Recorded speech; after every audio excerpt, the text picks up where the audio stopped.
Hey guys, welcome back to my channel, or if you're new here, welcome to my channel. My name is Heidi, and as you have probably seen by this title, this is going to be the review of the 10 books that I read in the month of July. If you are new here, thank you so much for joining. If you are one of my 5 subscribers that I currently have, please do me a favor and drop me a comment and let me know that you're here. Type something to say I'm here. It would really make my day. If you are interested in seeing the books that I read for the month of July, let's go ahead and get started.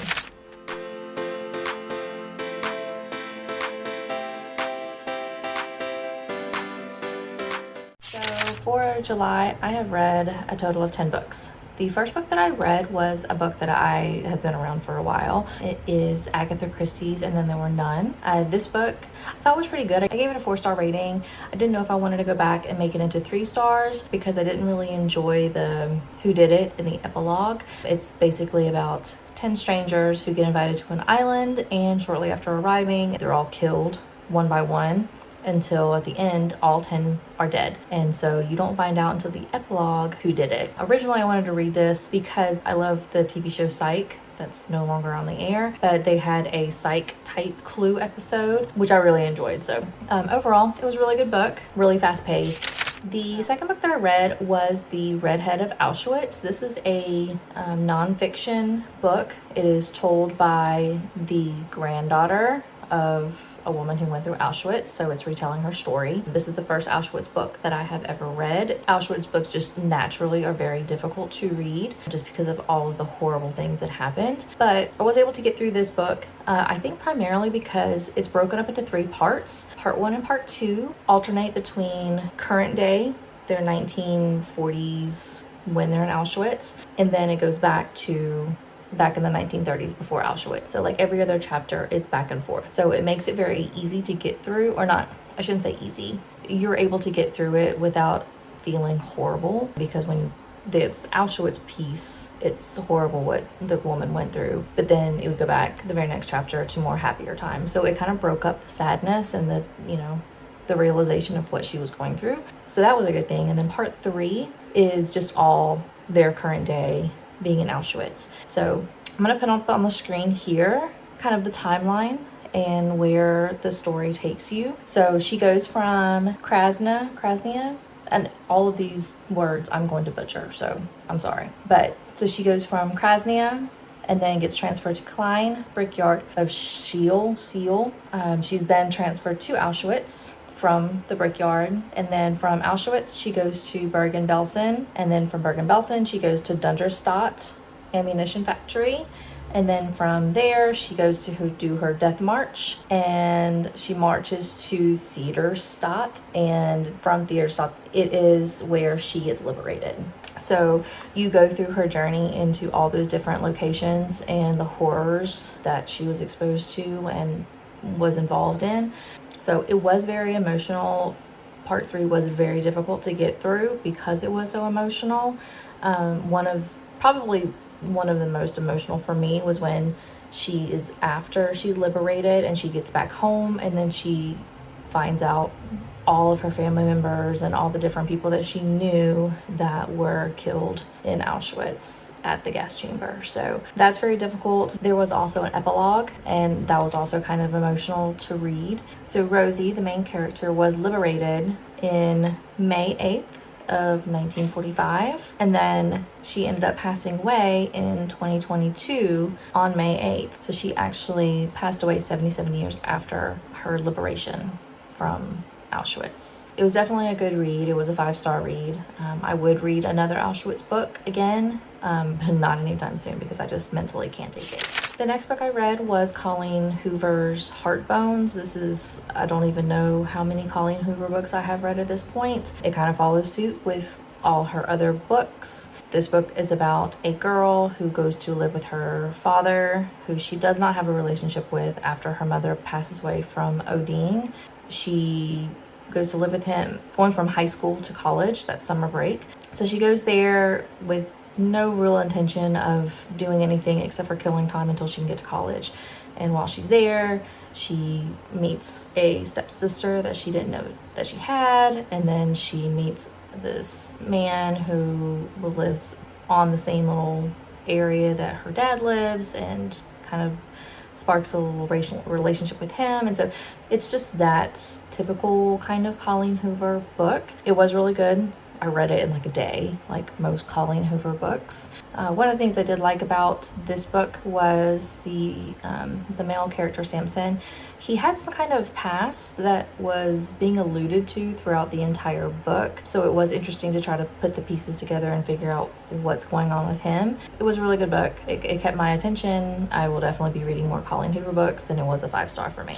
The next book was The Locked Door. I've never read a book by Frida McFadden before. This book is about a woman who is a doctor going about her life, and some of her patients actually start being killed, and it's actually in the same manner as the way girls were killed by her father years and years ago. Her father was a serial killer and was put away for life, I think like 18 life sentences, and the girls that are being killed present day are being killed in the same manner.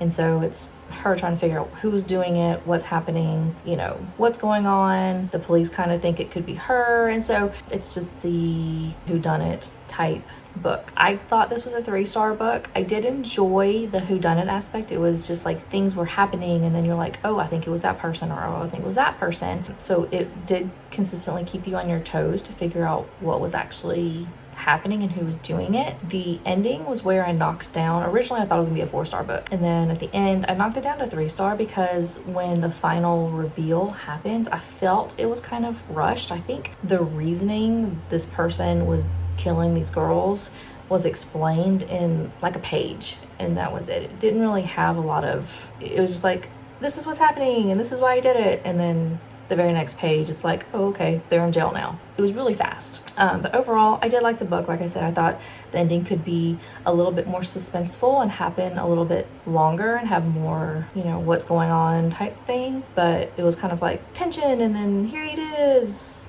and then that was it.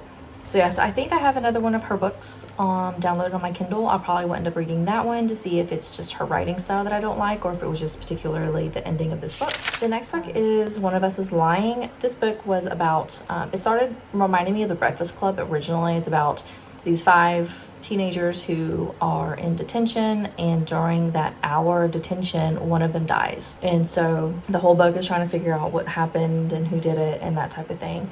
I did really enjoy this book. I gave it 5 stars. I enjoyed the different perspectives because each chapter is one of the people in detention. So you get to see one chapter of Bronwyn, and then you get to see one chapter of Addie. And so you kind of see what happened for that individual person. The ending I did not expect. So it was very good. It was, again, one of those whodunit type things, which I really enjoyed. Next book I read was Zodiac Academy number 3, The Reckoning. This book I gave 4 stars, I believe. If you look at my previous videos, books 1 and 2, I believe I gave 5 stars. So this book, the atmosphere was a little bit different.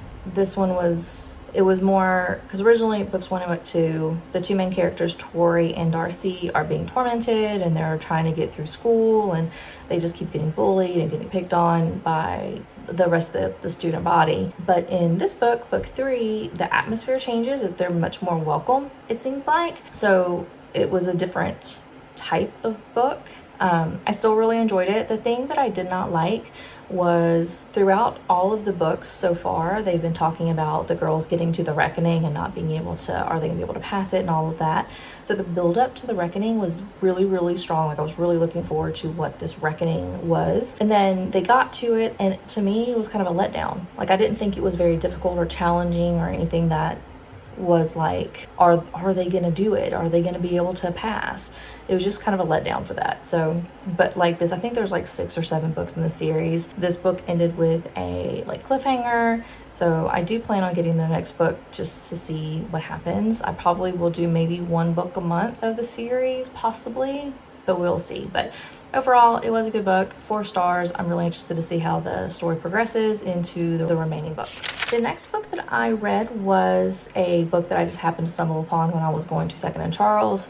It is Miss Peregrines, I don't know how to say that, book for peculiar children. This was book 1. I gave this book like 3.5 stars. I didn't love it. I didn't hate it. It was I don't know, it was just something that I wasn't expecting it. I thought it was gonna be much better. I mean, it was a decent book. I'm really curious to see. I have the second book in my bookshelf, and so I am interested to see where the next book takes the story. The thing that I thought was really weird in the book was Emma is in the school, like she's only a teenager, I think, or so is how she's kind of relayed. But in reality, she's like 80 years old, and she loved the main character Jacob's grandfather when he was at the school with them, like years and years and years ago when she actually was a teenager. She loved Jacob's grandfather, and then Jacob comes to the school, the grandson. Emma hasn't aged any. She's still an 80-year-old, but in a body of a 13-year-old or so. And then she ends up loving Jacob. It was just a weird relationship, kind of. I don't know. Like I said, I didn't love the book. I didn't hate it. There were things that I enjoyed and some things that I was like, that's kind of weird. But I don't know. We'll see. Like I said, I have the second book. We'll pick it up and see where it goes. The next book I read solely because people were talking about Howl's Moving Castle in other YouTube videos that I had watched. Now, I don't know if the hype was because of the TV show or the movie, or if the hype was for the book. So the book I read, only gave it 3 stars. I did not like it. It was okay. Like I said, I didn't love it. I didn't hate it. It was not what I expected, and I honestly kind of got bored reading it. This book took me much longer than it typically takes me to read a book. I think I ended up reading this in like 5 days, and all the other books, like I was able to knock out in 2 days or less. And it was weird, the relationship between Sophie and Howl. So after I read the book, and I was just like, what happened? I don't understand why everyone's just like, this is a great book or a great story. I decided to watch it, and I think I even liked it less on the movie. I don't know. I was not a fan. Apparently I'm not made, or I don't enjoy those type of fantasy books. So I don't know. I don't know. It just wasn't what I expected. I didn't care for it. The next book I read was Finlay, Donovan is Killing It. I read this primarily just because I saw people talking about it on YouTube. I gave this 4 stars.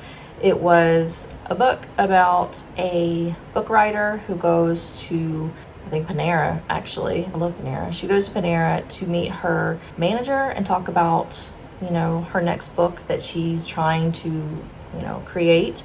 And while she's talking about it, a woman overhears and assumes she's a hitman assassin type person. And so she gives her a name and a phone number and basically says, hey, can you kill my husband? He's a bad guy. And so she kind of considers it, ends up accidentally killing this man, and then it's her trying to figure out, what do I do now? And her name gets sent to someone else, and they want her to kill their husband. And so it's her, she just, she's a single mom trying to figure out what the heck is happening. It was a really fast read. It was really entertaining. I gave it 4 stars because it wasn't my favorite. It was a really good book. It was decent. I would read it. I would read another book by that author again. And then the last book that I read in the month of July was So Not Meant to Be. This was 100% me just going on Kindle Unlimited to see what other books are out there that I could read that could finish out the month. Because I think I picked this up the 30 July, and there's 31 days in the month of July. So I was just trying to see if there's a book that I might be able to read, in 2 days to wrap up the month of July. So stumbled across this one as a recommended book based on my previous books that I've read on Amazon. And this one was a 5-star book. It's kind of like a enemies to lovers type book. So it's basically about, the girl is Kelsey, and she works for a company, and one of the brothers that owns the company, JP, is this billionaire, and he and her kind of get, it seems there's a lot of tension and a lot of, dislike there.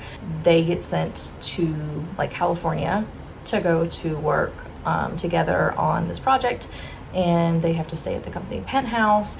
And so it's them having to stay there for 2 weeks, and essentially you think that they despise each other, and then a relationship blossoms and all of that. It was really good. I laughed out loud at several places, which is always a good thing. It was fairly smutty. So there are romance books that are kind of on the implied romance, like the scenes are kind of implied what's happening, and then there are some that are not implied where it's very graphic. This one did have several scenes that were on that spectrum of I got to learn about what happened, and so there is that. If you are not into that type of romance book, you might not like this, but it was really good. I also liked it jumped from JP to Kelsey's point of view, so you get to go back and forth and see kind of what's happening in JP's brain and then what's happening in Kelsey's brain, which I really enjoy. I like to have that. I feel more connected to the characters that way. So I'll definitely be picking up another one of the books written by Megan Quinn. So those are all the books that I read in the month of July. If you've made it this far, thank you so much. And if you have made it this far, please let me know which of these books, you know, you have read, or that you think that you would like to read, or any books that you think I should read next. Just let me know that you made it here. I thank you so much for watching. I will have another video coming up soon. I'm gonna be doing my August TBR, which it's already like August the 11th. I've been slow on my recordings, but I'll be coming up with a August TBR video fairly soon, along with a Mindful Souls August box. Should be in the mail on its way to my house now. So that video will be coming up soon. Make sure you like and subscribe, and keep an eye out for my upcoming videos. I hope you stick around for my next video, and I will see everybody a little bit later. Thanks. Bye.